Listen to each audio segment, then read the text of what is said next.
Hello friends, welcome to my channel. అందరూ ఎలా ఉన్నారు? నేనైతే చాలా బాగున్నానండి. నేనైతే రీసెంట్గా డెలివరీ అయ్యాను. సో అందుకని హోటల్ పట్టట్లేదండి, కొన్ని రోజులు రెస్ట్ కోసం అని చెప్పి.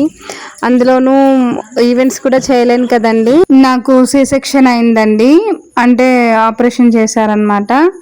నాకు ఫస్ట్ పాప కూడా సి సెక్షన్ అయిందండి.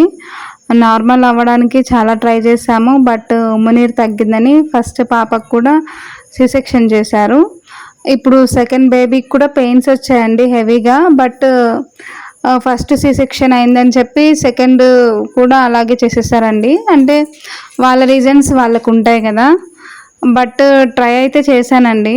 నాకు ఫస్ట్ పెయిన్స్ వచ్చాయి, ఇప్పుడు సెకండ్ కూడా పెయిన్స్ వచ్చాయి. బట్ దేవుడు ఎలా చేస్తే అలా జరుగుతుంది కదండి, మన చేతుల్లో ఏముండదు.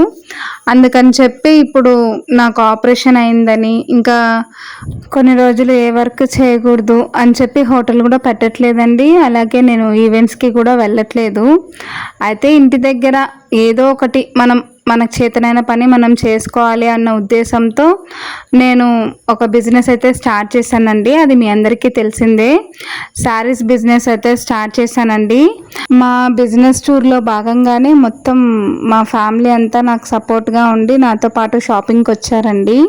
మా ఫ్యామిలీనే నాకు బిగ్ సపోర్ట్ అండి. ఎందుకంటే సి సెక్షన్ అయింది, వెంటనే జర్నీస్ చేయకూడదు, బ్యాక్ పెయిన్ హెవీగా ఉంటుంది. అయినా కానీ నాకు నా ఫ్యామిలీ ఇచ్చిన సపోర్ట్ ఇంకెవరు ఇవ్వలేరండి. నాకు మెయిన్ పిల్లర్ అంటే మా హస్బెండే అండి. నాకు బ్యాక్ సపోర్ట్, ఏదైనా సరే నువ్వు చేయి, నేను నీ వెనకుండి నడిపిస్తాను అని నాకు ఎప్పుడు సపోర్ట్గా ఉంటారండి, ధైర్యం చెప్తారు. ఎందుకంటే మనం ఫ్రంట్ కష్టపడే వాళ్ళనే చూస్తామండి, కానీ నా కష్టం వెనుక అంతా కూడా బ్యాక్ అండ్ వర్క్ చేసేది ఆయనే.